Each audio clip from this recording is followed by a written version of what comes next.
It's Tuesday at 11, and that means it's time for our new weekly check-in with the mayor and town staff. I'm Eli Beckman. I'm your mayor. We've also got town manager Todd Cusimano. We've got director of public works RJ Succo, and also on the line is our fantastic town clerk and assistant town manager Rebecca Vaughn. Todd, would you mind starting us off with a little just kind of recap of what's happened in town over the last week since our last chat? Yeah, no problem, boss. So as you know, this has been a moving target. Every day something changes. At our last meeting, there were a lot of conversations and questions regarding some of our projects in town, things that we've completed and things that are on the horizon. And so we have our Public Works Director, RJ Succo, present to really walk us through that. And also we've had an update on our county stay-at-home order. And so two big changes for us as we start to slowly reopen is curbside pickup. So curbside pickup is allowed under certain criteria and conditions within town. And so that includes our open air shopping malls. So that was a big, big change. You know, Julie Kritzberger, our executive officer for the chamber, has a great list up on her website. And we also are coordinating with the chamber on our website as well. And so we really urge people to go to those websites, see what's open, and you know, and start to work our way safely back to some normalcy. So that was a big change for us. You know, we anticipate some of the COVID numbers to go up slowly as we do a soft open, but the county health officer feels like this is a manageable thing. And if it improves as we go into June, we could see another level of opening within our business community. The second major change is within our parks. And so we are reopening our parking lots and following all of our county partners there for like Town Park and all of our parks within town. So now you can drive to our parking lots. The park itself is open. Our structures are still closed. You know, the tennis courts are open, but the skateboard park, our tables, our benches, because again, we still don't want people to congregate, but we want people to be able to come in, walk, and enjoy our parks. And so that's a big change. And as we go in the coming days and weeks, you'll start to see changes slowly of where we're starting to slowly reopen those parks. But again, we're going to do it safely, and we're going to follow all of our county partners. And so Corte Madera is not being more restrictive than anyone else. We're following the county. Two things that we did keep closed from a parking situation is Ring Mountain along Paradise Drive. Again, we've had a lot of issues with people coming in from outside our community and really causing conflict, I'll say, within our trails and our paths within Corte Madera, because again, these are narrow pathways, and we are getting large groups and congregations of people. And so we're still trying to control that. We're staying in line with the county on that. You can go to the Marin Recovers website on the county and see the list of parks that are open or not open. And also at the top of Summit Drive, we left the parking restricted up there as well for the same reasons. But we're starting to slowly open. If you go to our website and follow the Parks and Rec link, you will see a lot of information regarding our parks, what's open, what's not, and our steps to actually recover. The other thing we talked about in the council meeting that I'm just really appreciative, it's our directors. RJ Succo is one of them, Adam Wolf, Daria, our finance director, Rebecca, our assistant manager, and Ashley, our Parks and Rec director, are all part of the teams in the county conversation discussing, you know, providing expertise of how we think about reopening in a safe manner. And so we have a large voice within our town as part of the county process and conversation to really arm, so to speak, Dr. Willis, our county official, with the information he needs to really make good decisions moving forward. And so those are my quick updates there. One other quick one, we've had two IJ articles recently. One was regarding our grant program that's going to council tomorrow night to support our business community. There'll be something similar coming before the council at the following meeting to help some of our residents that are in need also. One of the things I wanted to clarify in the IJ article regarding our grant program was that it initially started off, again, there was about, I think we gave grants to 113-ish business owners. It's $1,000 each. That initial funding, $10,000 came from the county, 25,000 came from the chamber, and the remaining funds came from the town of Corte Madera. And so that was just one quick clarification I wanted to make. And the other one was, I don't know if Lorenzo's on the call from the IJ, but he wrote a really nice article about, our calls and what we're doing now on this call. And so I really appreciated that, but I wanted to clarify one thing. There was a reference that at the last meeting, we talked about the roundabout, the coming roundabout project. And so clarification was, we did discuss the roundabout project on Tamil Vista and Madera, but we talked about how we postponed it. That project is not moving forward as part of the Complete Streets project on Tamil Vista. So I just really wanted to clarify that for the community as well. And with that, I'm happy to pass it back to you, boss. Awesome. Thanks, Todd. That was a really good update. I think we're all really anxious to start moving towards being able to gradually open things up in a way that is safe, but also allows, our residents and business owners to slowly get back to work. So that's really good to hear. Glad you touched on the roundabout again. I'm assuming that we're probably going to get some more questions from residents today on that. So that's fine. We're always happy to talk about whatever's on your guys' mind.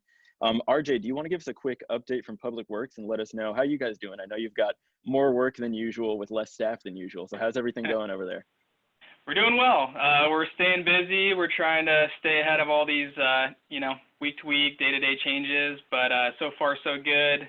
And just touch on one of the things Todd just mentioned about the trails. Last I heard about Ring Mountain, Tiburon is also closed. So it's good that we're aligned and that, one side's not open and the other is. So doing well there. And then, just trying to kind of plug away at our workload and our projects. So I thought I'd start by touching on some of the accomplishments from last summer, and I'll just handle that verbally, and then we'll move into, I have one screenshot of some of the upcoming projects to look forward to this summer. And so really, we made some nice strides last year. We did a road safety improvement project over at Casa Buena and Sanford.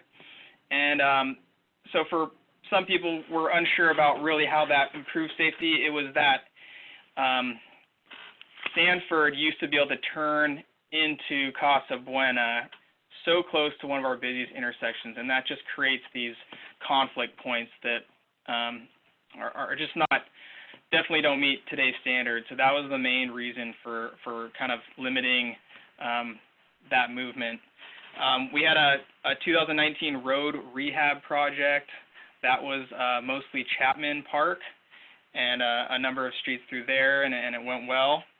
As part of that project, we also were able to incorporate some safety improvements in front of Neil Cummins on Mohawk Avenue. We were able to fix 2 lingering slide repairs, or actually, sorry, several, 4. One up on Summit Drive, one up at 150 Edison, both on Christmas Tree Hill, and then there was a bank slide from, I believe, 2017 on High Canal that we repaired as well, and that one involved a lot of environmental permits, so it was nice to get that one through and back up and running. Also on the Parks and Rec side, I'm sure many of you have seen, we've got a nice new blue surface on the basketball court, so that was completed last July, August. And then also made some headway on the sanitary district side with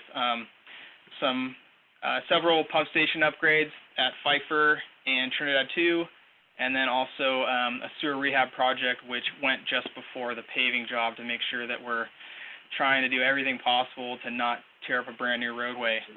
And then just kind of rolling out this private sewer lateral assistance ordinance. Along with the private sewer lateral ordinance, we have kind of this assistance program where we offer grants and help homeowners comply with that ordinance. So that was a nice accomplishment to see that happen. And I think we were able to help out excess of 200 homeowners doing that. Glad to hear that. That's great. And then, I'm happy to field any questions about any of the last year's work, but also can, once everyone's ready, happy to move into what's to come. Sure. You want to give us a quick little teaser of what's coming up, and then we'll move into taking questions from the audience, and I'm sure they'll have some questions about the projects we're working on. Sure. Let me attempt to share my screen. You guys let me know if you see it. I got it. You did. Okay, so it's the one here with my mouse moving around. Yep, okay, great.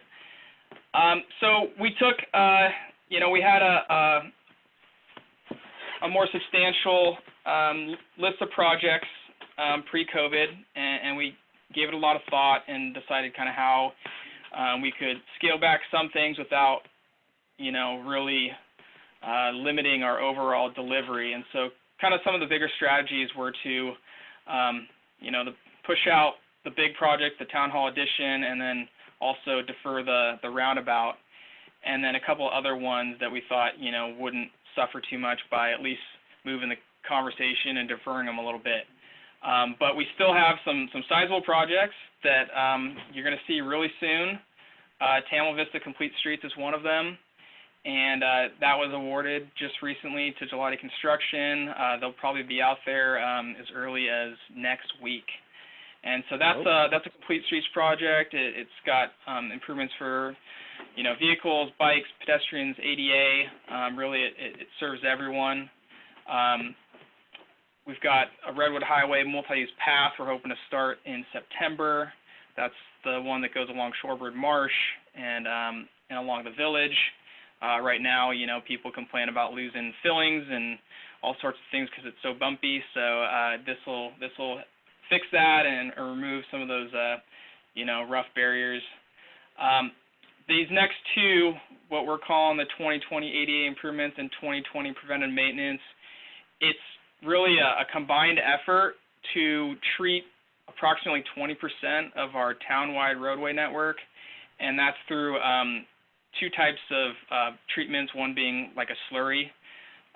But really, we're trying to take those roads that are kind of in this good but at-risk category, bring them up to like new, and that's one of the top cost-effective ways to maintain an overall good roadway network. And so there were a lot of good candidates, and so that'll be a very impactful project to our roadway network. Moving down the list, there's some ADA repairs at the community center. There's also we'll be starting a new Skunk Hollow mini park. If this item's going to council on Tuesday, and we're hoping to build that this summer. We're doing some LED lighting conversions, which is a sustainability project. And in the long term, I don't know exactly how many years before we get our money back, but it essentially pays for itself and more over time, and just reduces the overall demand on energy by going to the more efficient LED lighting. And then we got some smaller projects, such as the dog park, another Parks and Rec project, and several flood control projects that we'll also be delivering, one on Christmas Tree Hill and one down in the Granada neighborhood. So a lot going on, and then that's just kind of half of the work we do, the other half being the sanitary district, and we've got another sewer rehab project. It's just about all of Marina Village, 2 streets in Mariner Cove, and then one up in the Madera del Presidio, and that'll eventually turn into likely a paving project the following year. So again, with the concept of coming in, doing all the undergrounding work, coming in later, paving the road so that you really try to minimize any impacts to cutting new pavement. It's just, makes a lot of sense, and so that's the way we try to approach it. We'll also try to go neighborhood by neighborhood as opposed to scattering streets around town, and I think we get a little cost savings over time as we do that. So, we'll eventually move into, say Madera Gardens and Christmas Tree Hill, and kind of pick off the good candidate roads, in the near future. Yeah, that's awesome, RJ. Thanks. A lot of good work coming up there. I like that you mentioned, if we're kind of looking for like silver linings to the whole coronavirus situation and how the resulting economic situation is kind of forcing us to push back some of these projects. A silver lining is that it gives us time to take some of these bigger projects that really require a lot more community involvement and that people have a lot more questions about, like the town hall renovation or the roundabout, and we push those back, and it gives us, you know, a lot more time for public engagement and that public discussion, which I think is a really good thing. So that's, you know, that's a little upside there at least. Thanks for that presentation, RJ. Hey, boss, can I ask, I put RJ on the spot. There's a couple things came to mind during his update. If I could just ask him, that's okay, it's brought up to me. Yeah, totally. So RJ, sorry to put you on the spot, but a couple things of discussion. You brought up, you know, the Tamil Vista Complete Streets project. I know some of the businesses, as we, you know, have been closed along this corridor, and they're starting to be able to soft open with curbside. And, you know, they have concerns about this project. And so what I've shared with them is that, you know, the timing is actually in our favor right now to get this project started sooner than later, you know, during this window of time, you know, with where we are with some of the closures. But at the same time, how the chamber and the town, through our communications plan that we've been discussing the last few weeks and moving forward, of how that we communicate and let people know that the businesses are open and what they can do and where they can go and how we can help them. And so I know there's been some anxiety there. And so anything that we can touch on or add, you know, today or moving forward would be upstanding. And then another one that was brought to my attention, and I'm aware of it because it's happened a few times, but you know, when you exit the south side of town center onto Tamalpais Drive, you have that dip. There's a pretty good dip when you actually leave town center and you go onto Tamalpais Drive. It seems to be getting worse, and I'm not sure whose property that exactly is and the reasoning for it. I'm not an engineer, but I wonder if we could take a look at that and maybe provide some recommendations on how we can fix that. I know that we've had a handful of vehicles damaged over the past year with that dip as they exit, you know, the town center. And so I don't know if that's on your radar, and again, whose responsibility that would be, but if we could figure that out. And, it's on the south side, the south exit of town center onto Tamalpais. It's actually when you go to make the left, you know, onto Tamalpais, there's actually a really pretty good dip. And I'm not sure if it's because you have settlement on one side and going into the town pretty. But I know we've had some damaged vehicles, and I probably have gotten about 7 or 8 complaints over the last year about that. So I wonder if that's something we could maybe look at and provide some advice on how to correct it. Yeah, absolutely. Any other items I should touch on? I think that's great. I heard you in a couple updates to commissions and committees over the past few weeks, and I just really appreciate how you've really taken the capital improvement projects, and there's a little something for everybody here. And I think that's important, you know, for people to recognize that we're not stopping what we're doing, and we're moving forward with our important infrastructure projects. So thank you for that. Yeah, absolutely. And you know, and all the projects that I, you know, report on accomplishments and what we're looking forward to this upcoming year, you know, we also have this huge climate adaptation plan that we've been working on as well, and that's really going to dovetail into a lot more flood control and sea level rise projects. So for those people who are really anxious to see those, they're not forgotten either. They're still coming. So as far as, yeah, the businesses in the Tamil Vista, yeah, so we have a pre-construction meeting with the contractor that was awarded the job. I'm going to try to push and recommend that they start in that area while traffic's low and hopefully get in and get out earlier than later, right by that kind of Warnham and south of Warnham zone. I think that's, you know, probably one of the you know, more dense business-focused areas. Also in our specs, we did, you know, with schooling in mind and traffic patterns for people who go, you know, under the freeway to go northbound 101, we did also want to limit work limit work north of Warnham, you know, once school started. So we're trying to, you know, we're adjusting. We're going to try to do, I think, the portion near those, the malls, and then finish the portion between Pfeiffer and Warnham, try to get out of there, and then move back south where there's a little less traffic impacts. Another thing we learned from doing the sewer rehab project last year is for a lot of the work, we can still accommodate a lane in both directions, even when the construction's happening. And so you know, what we saw, at least back then, and that was around November, December, is really the delays were a couple minutes. There were some times where there were backups, but it really wasn't backup from the construction. It was that kind of common backup that you see from 101, you know, the entrance on 101 North. So we're definitely monitoring it. We're definitely adjusting, trying to optimize the schedule with, you know, any potential inconveniences to the residents and the businesses. Awesome, and then as far as the dip on the, I don't know if it's right adjacent to the freeway overcrossing, but I do know of some kind of historic settling issues there, and I think, so I don't know if that's the location we're referring to, but happy to take a look and get a better understanding of what's going on and report back. Thanks, RJ. I'll take you out there. We can go look. All right, we'll get that worked out. So this is a community chat, so I'd like to bring the community in here now. RJ, can I get you to unshare your screen so that the residents can see us, and then we'll start taking some questions from the audience. So audience members, if you want to ask a question, just please use the little raise hand feature. I see David's already got his hand up. So we'll start with David. Also, just let everybody know that we do have a town council meeting tonight, and we would love for you guys to attend and participate in that. And you can find the link to join, to register to join on the town website. So I'm gonna allow David to talk here.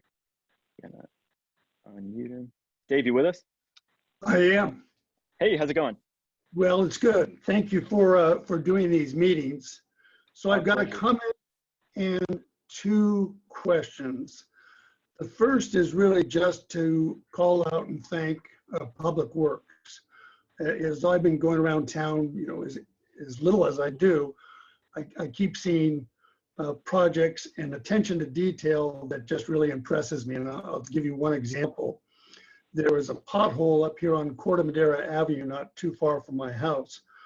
And Public Works did a great job of spray painting caution for all the cyclists that come down Corte Madera Avenue, and that was really helpful. Then they managed to fill the pothole, and then they managed to put up a new sign that warns cyclists that there's some uneven pavement going down Corte Madera Avenue. And so that kind of attention to detail, even though it's small, is impressive. And I want the guys who are doing that to understand that citizens recognize it and appreciate it.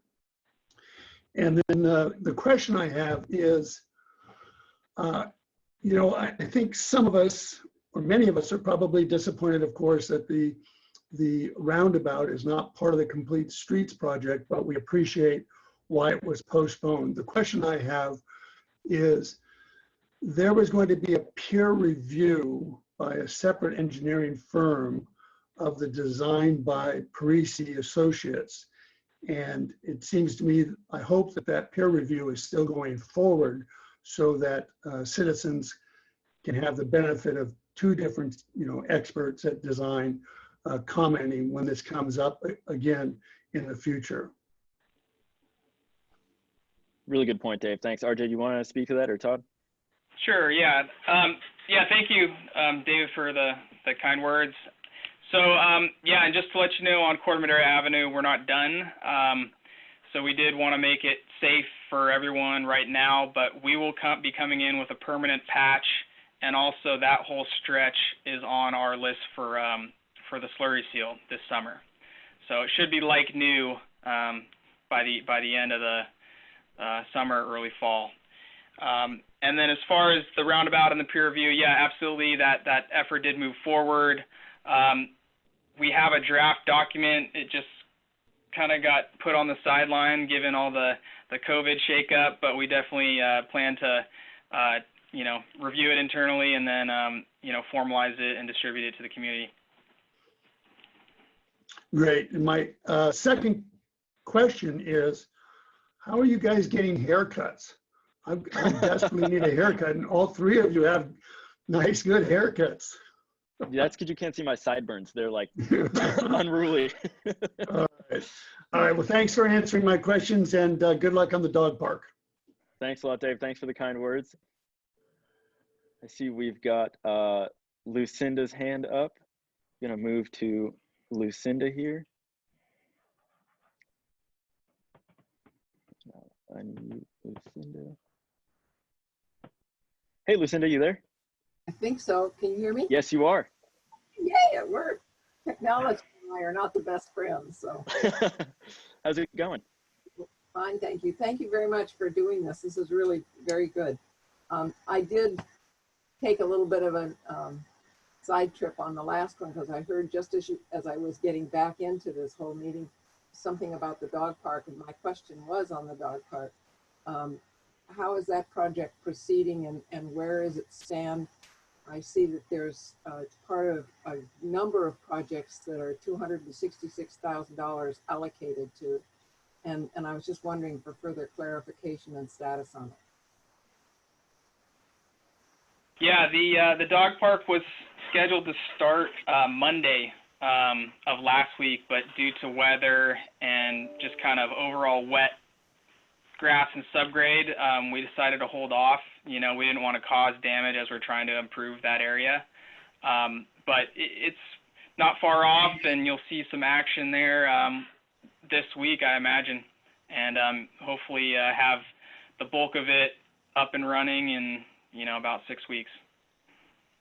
And what did you decide to do about the ground cover for the dog park? Yeah, so you know, the intent is to let's see what happens with the current grass. You know, we have some plan Bs in mind. Should that get tracked up pretty good, you know, we can have a discussion about, you know, things like mulch and other things and improve drainage. But I think the initial discussions were just, hey, let's implement something, let's see how it works, and then we can make some adjustments. Thank you. And then I did have another question, and it was with regard to the sanitary district, which was another part of your slide. And I was wondering about the $1 million for the sewer lateral grant program and the oversight. It looked like $1 million for oversight. Can you explain that, please? Yeah, I know. Good catch. No, it's so it's a $1 million grant program that has mainly two separate buckets. One is for what we call our lower lateral repairs that are tied to projects. So say the SC2 comes in, we do the main, we do the portion of the lateral that is underneath the pavement and the roadway. That's the lower, and we've set aside a $500,000 through a pilot program last year for that. And then the remaining $500 is for people who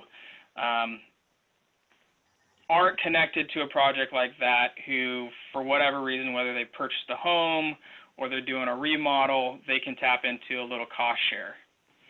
And yeah, the way I showed it there was really just kind of to speak to it. It really was a big undertaking.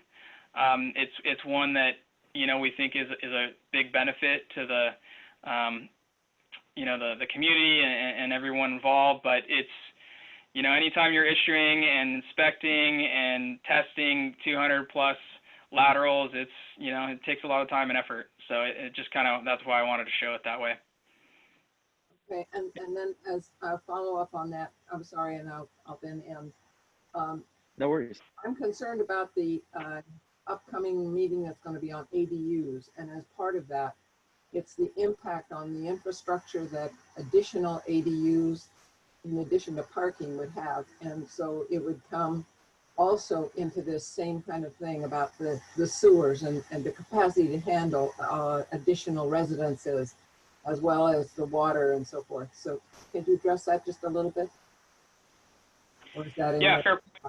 I can take this one. Yeah, so as we go through and we analyze mains that we want to repair, we're also looking at capacity. So, you know, you're looking at pipe condition, you're looking at potential for infiltration and inflow, and then you're also looking for capacity. And so several areas as part of these recent projects have gotten increased capacity. And actually one that we're working on design right now that we're thinking about advancing by a year because of, I think there's benefits to kind of lean a little more on district projects for a year or two while we kind of understand this budget issue. But that it's a project on Meadow Suite that would improve capacity, and that's one of our areas that does get, you know, maxed out or near maxed out in the winter when we have high flows and rainwater and all those things. So definitely part of the equation. Thank you. Thanks a lot, RJ. Thanks, Lucinda. Did we answer all your questions there? Yes, you did. Awesome. Well, thanks so much for dropping in.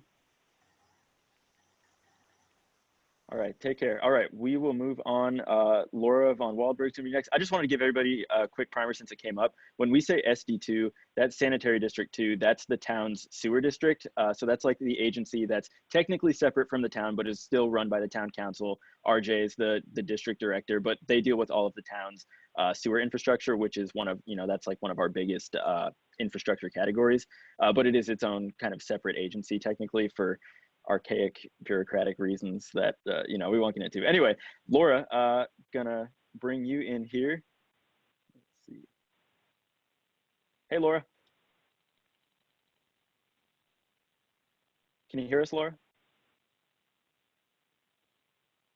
All right, we seem to maybe be having mic issues on that end. Oh, she just dropped off. All right, well, Julia's up next then.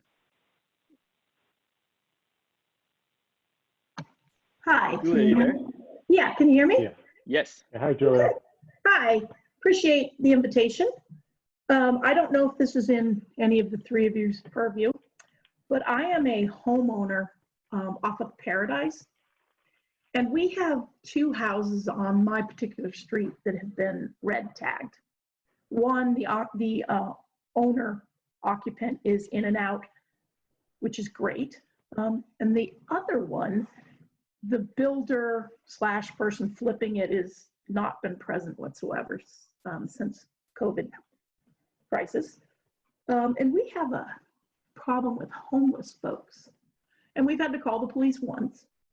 And then we're mostly, instead of bothering the police, we're doing it ourselves, shooing people away, just simply by being out in front of our house on our property and literally kind of freaking them out, and they leave.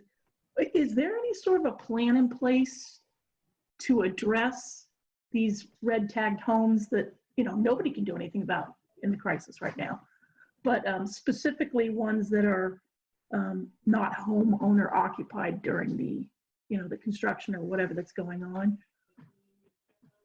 I ask because I have one small child, and then there's quite a few small children on the street. Not that the folks are dangerous, but it's just a matter of the thought that there may be some sort of cooking going on inside of the house, water usage, fire, whatever. That's just our thought process. Sure, yeah, I can see the concern there. Thanks, Julia. Does that sound like a code enforcement issue, Todd? What do you think? Yeah, so Julia, a couple things. I'm not sure, and you don't have to tell us the addresses now on this call, but what I would ask is that if once we get off this call, if you want to give me a call at my direct line, it's 927-5061. And basically this is, we are still operating. So just because a house is code red tag doesn't mean that they can't continue to make things right and move forward with their project. So our staff is working, you know, 5 days a week.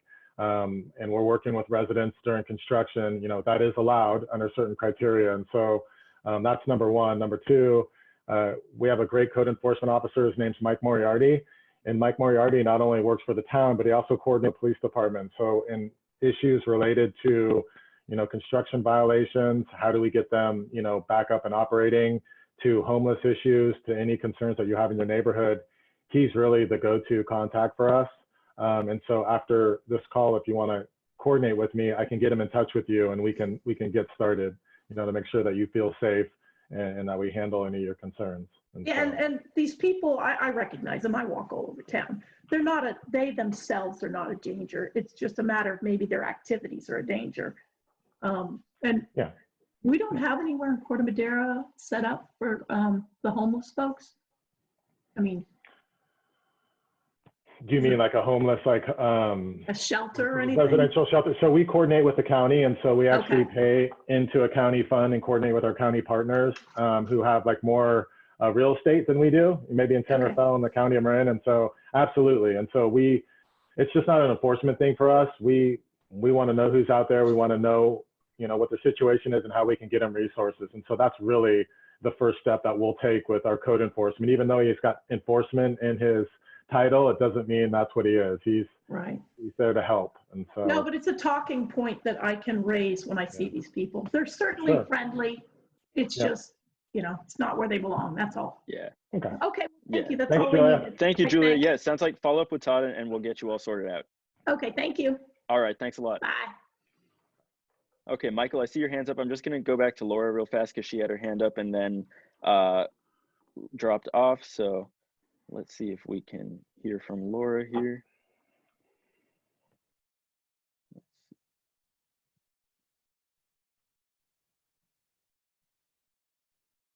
Trying to unmute her here. Can you hear me now? Oh, there we go. Laura, yeah, hey, Laura. Oh, okay. Sorry. My kids aren't home, so I didn't have anyone to help me with Zoom.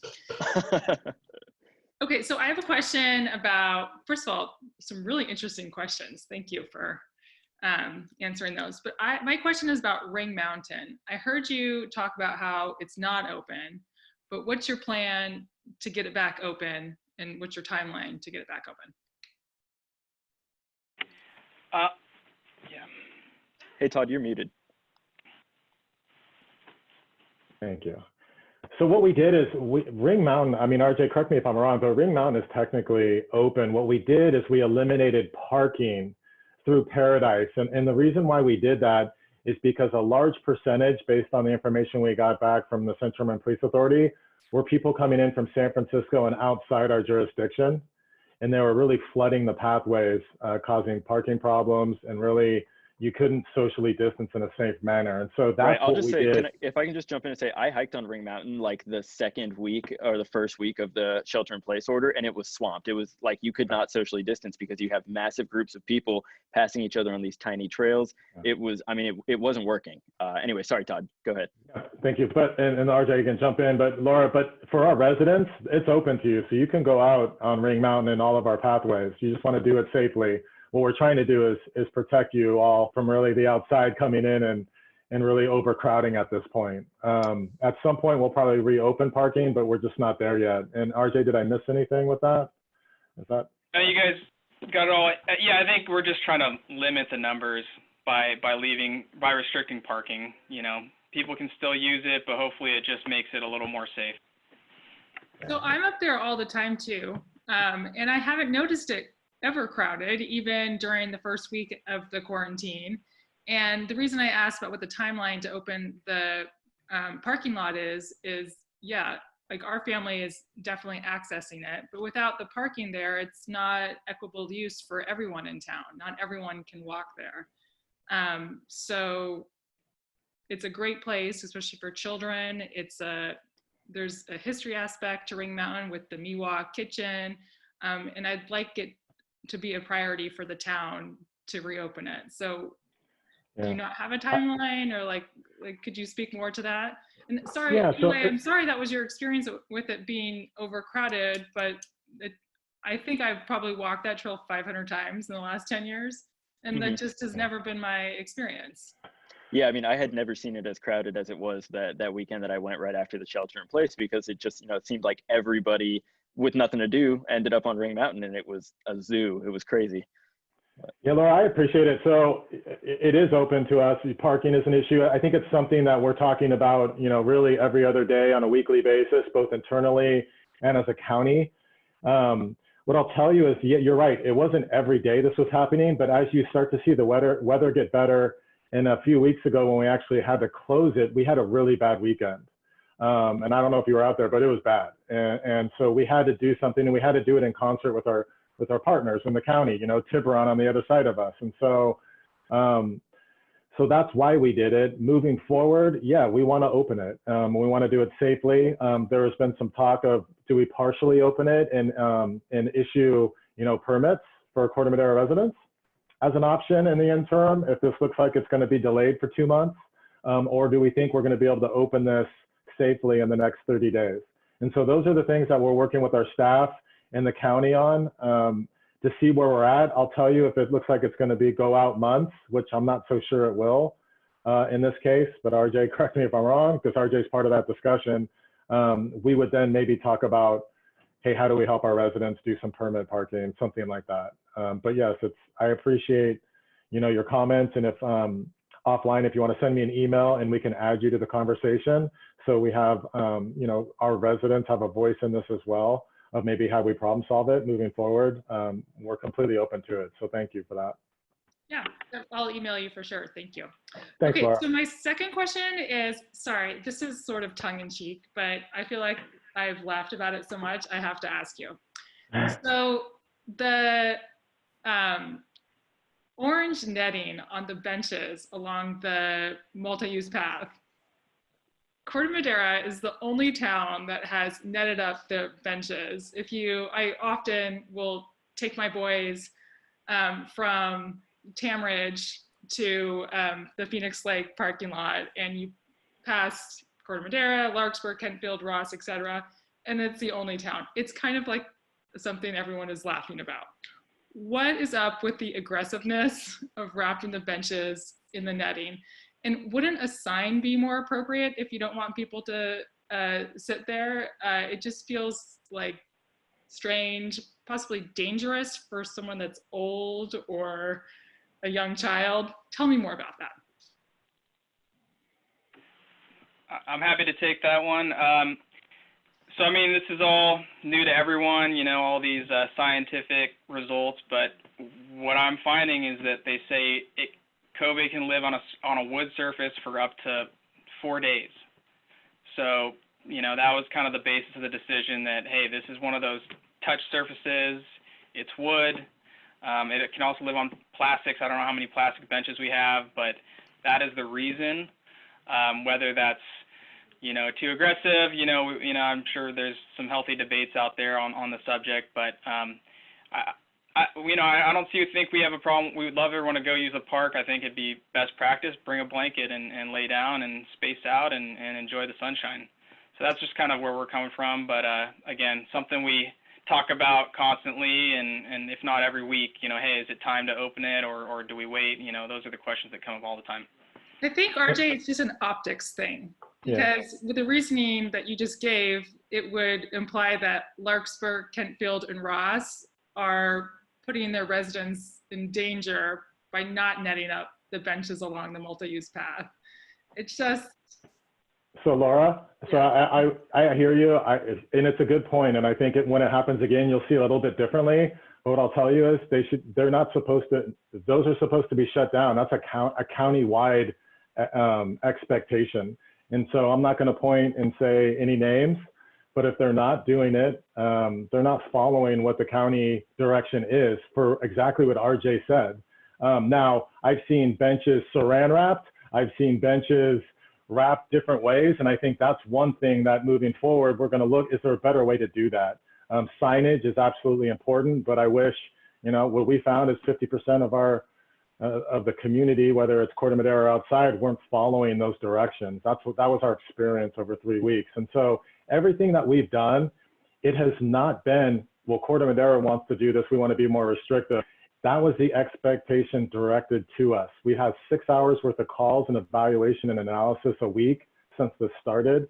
And that's the direction that was given to us. And so we're just following it. But I laugh too when I see how we've wrapped things and done things.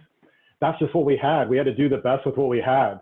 But can we do a better job next time moving forward? Yeah, I think we can find better product and do it differently. But again, we're looking at starting to, you'll see over the coming weeks, especially when we get to June, we've opened our tennis courts. We're going to start to open benches as the numbers change and tables.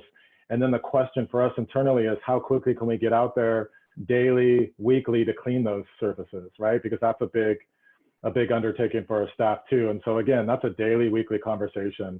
But I think we share your critique, and it's, can we do it better? We're just doing the best we can. But again, it's not that we've decided that. That's been directed. Okay, just wanted to let you know it's out there.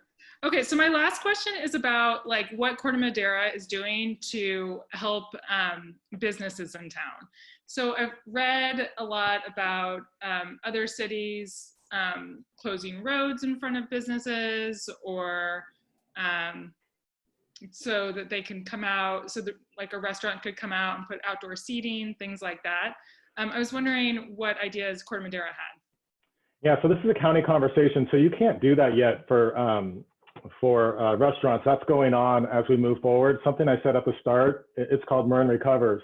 And so there's a conversation about outdoor seating for restaurants. So Adam Wolf, our planning director, is on that group of 8 to really see how you safely can do that. And so that'll actually be coming our way countywide in the next 2 weeks. The other one was curbside pickup. That just came out on the 18th. Again, our staff was a big part of that. And so our push was, hey, you need to also allow the open air shopping centers to do curbside, as well as all of our businesses. And so we had a big voice in that of how that can happen, and that's allowed now. And so again, that list is starting to grow from Monday to Tuesday to Wednesday. We're starting to reopen. So we're being really aggressive with that and having a voice at all levels. The other things with our business community and the Chamber of Commerce through our executive director, Julie Kritzberger, it's to basically let everyone know what businesses are open, and helping them, stay open. They're a big part of our community, but also giving them the resources they need at the state and federal levels for grants, for loans, to make it through this 2 to 3 month window as they need help. And then also as a town, through the leadership of our mayor, to help them. It's a small amount, but to help them with grants. And so there's an agenda item tonight where we have raised over $100,000+, and we're actually asking for another $100,000 from the council tonight to support our small business community, to help them get by for the next couple weeks until that federal stimulus package can come and help them. And so we're being really aggressive. We're doing everything we can. And Laura, as you know, you have to take care of yourself too to be able to help others. And so we're still, taking major hits as the town of Corte Madera, fiscally. This is unprecedented. And so we want to make sure that we continue our services. We provide support to those low-income residents that need it, those small business owners that need it. We also don't want to raise taxes. We don't want to limit our capital improvement infrastructure expectations that we have. It's over $50 million. And so that's the work of your town staff and council as we move forward. But again, everything we do, when you say, what is Corte Madera going to do? We're taking a leadership role at the county level to move forward as they move forward. We're going to do it. We're not going to be behind the curve on that. And I would argue that we're absolutely not behind the curve on that.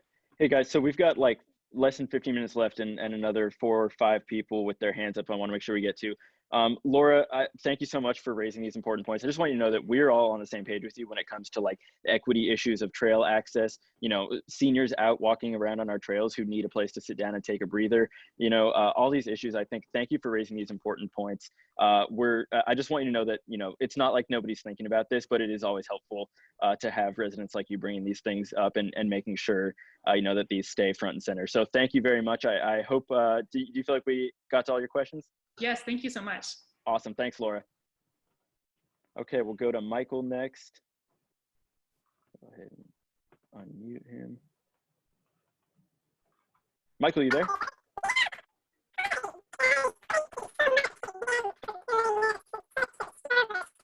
Getting some chipmunk-like sounds here. We'll go ahead and disable that. Hopefully Michael can get the mic situation sorted out there. Gonna move on to Phyllis Galanis right now. Unmute her. Now I'm unmuted. Okay. Hey, Phyllis. Hi, Phyllis. Hi. I was in another meeting, so didn't get to join you right away. So if someone else has already mentioned what I'm going to, my apologies. My comments and question for RJ.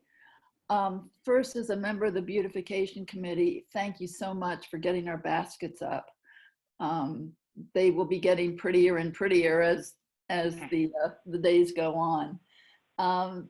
And along those lines, underneath them, it's not looking so great. And I know that gardening has been opened up by the governor.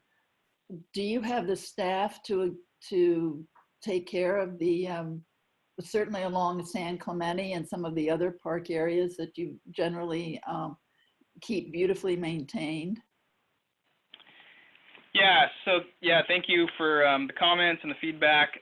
Yeah, we did have a delay on the baskets for, the reasons of the health order. Yeah, I think they're should be up now, so we're glad to move that forward. And then, yeah, we'll be, trying to catch up with everything on the beautification side as much as possible. As you can imagine, we had to break our routine of, in March we're doing this, and in April we're doing that, and so it's been some reprioritizing, and then having some conversations about, hey, what happens next. So we do plan on getting around to everything. It just may not be in the exact timing and order that you're used to them happening. So thank you for being patient with us. Oh, absolutely. The patience is there. I was just curious. I didn't know what your staffing level was even like now, because it's not business as usual. Since I know Todd has said that we do have funds, we're okay, but I would imagine there have been cuts made too. So appreciate what you do. DPW has been incredible and still will be. So, and I was appreciating you getting the baskets up. I wasn't making any comment about a delay in them at all. It was just, oh, good, we got them up. They look great. Yeah, understood. Just thought I'd add that. And yeah, it's an ongoing conversation. We're trying to provide all the same services, and we're working through that, every day. But in the reality, we're going to have to look for some efficiencies or some cost savings somewhere. But for now, we're just focusing on the high priority stuff and seeing how much we can get done, and then just continuing the conversation. Okay, thank you very much. Appreciate all your efforts. Thank you, Phyllis. Anything else on your mind? Nothing that I can talk about here, Eli. But all right, sounds good. All right, well, thanks for dropping in, Phyllis. Take care. All right, we've got Cheryl next. And Cheryl, I know, had wanted to talk at our chat last week, and then she had to go. Let's get her unmuted here. Hey, Cheryl. Hi. One of my concerns is safety. As more people are driving, it's already noticeable that more people are driving, but we still have, I still see families out biking, which is just a wonderful thing to see, and a lot of people walking. And I think people made changes in their lifestyle that it would be nice for the town to encourage, because they're healthy changes. They're people within families being together, getting exercise, enjoying our town. So I would like to see the town try to continue to encourage that, and maybe some notice in the Chronicles, and just maybe a greater, I don't know what the police can do, but just greater awareness, and would love to see that safety, that sense of people can be on the street or walking wherever they want to walk, and it's safe. And it's also, well, for both people and animals, because just last night on Monona, we saw 2 young fawns with gorgeous little things. They weren't more than 3 feet high. Right on Monona between Madera and Lakeside. It just, and I don't want to see animals hurt. I don't want to see kids hurt. So the other thing I would like to see the town do is encourage or try to look at, from the ground up, and what the town can do to minimize the barriers for startup businesses. We're talking about trying to help the businesses that already exist, but I think, we're going to have we may have a lot of college students in town for a while, because they're not going off to college. And there's a lot of energy and creativity there, that it would be nice to be a place where they could grow something. We know the Reeds, one of their daughters was interested in makeup, or not makeup, but skin treatments.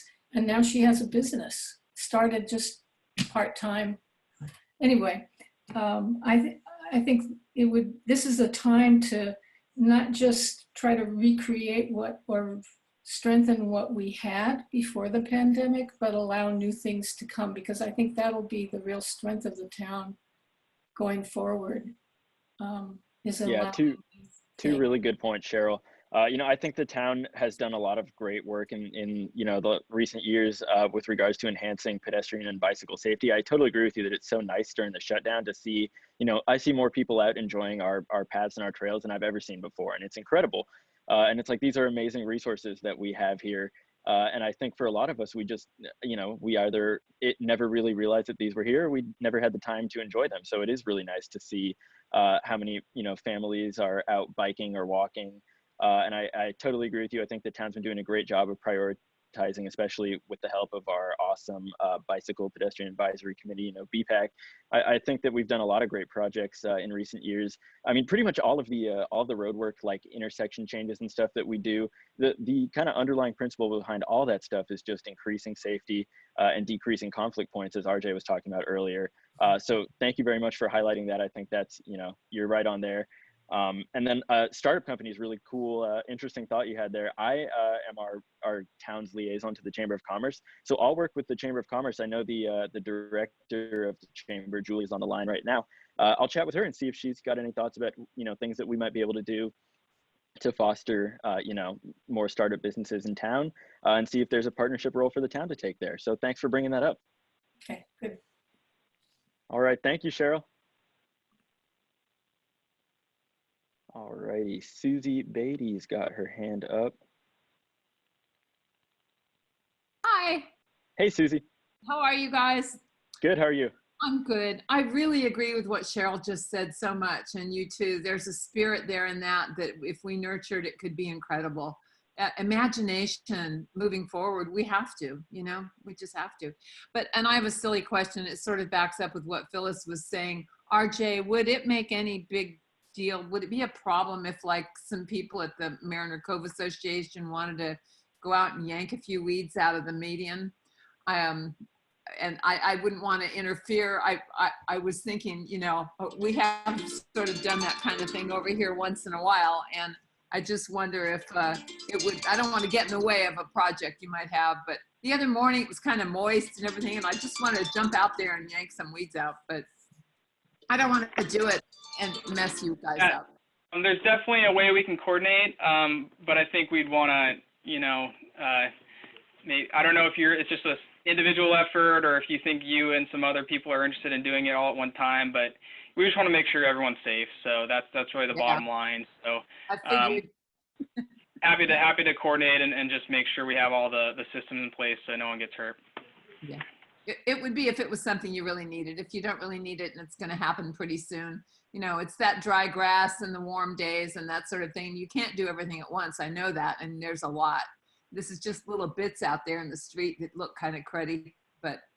Yeah, I believe that's coming here in the next week or two. That's good. But yeah, feel free to shoot me an email if you don't see it happen then, and I'll get you an update. Sure. Okay. Thank you all so much for what you do. You know how much I care about all of you. I hardly know RJ though yet. We'll have to get to know him better someday. He's great. I know. I've heard a lot. All right. Thanks a lot, Susie. Thanks for offering to help out. I think that's that volunteer spirit that really kind of defines who we are as a town. So thank you. Yep. Absolutely. All right, take care, Susie. All right, we got one more hand up here. It's just about 12. We're gonna move to M.E. Sasso. Gonna unmute here. Hey there, you with us? Yeah, can you hear me? Yes. Firstly, thank you for doing this. We really appreciate it. I'm curious, this is for RJ. I noticed in the graphic you had Marina Village work planned, and the Yolo Baja Edgemar area is technically considered Marina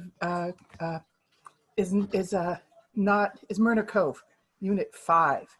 So are we in that area that's going to be covered, or are you only going to do the harbor and Echo area?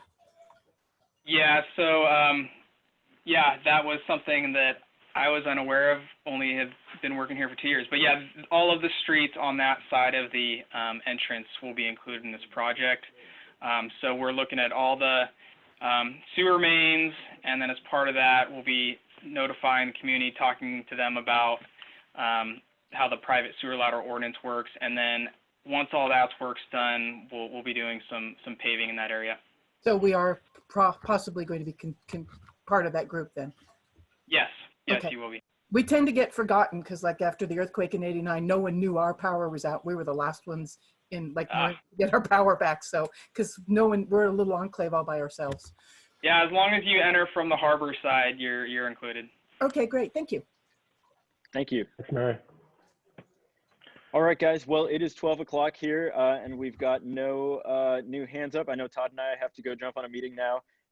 So I think we're going to adjourn here. Thank you so much to everybody who participated in this. Thank you, Todd, RJ, and Rebecca for being here with us and for making this happen. And we look forward to seeing you all next week. All right. Bye, everyone. Thanks, boss. Bye, everyone. Good job, RJ.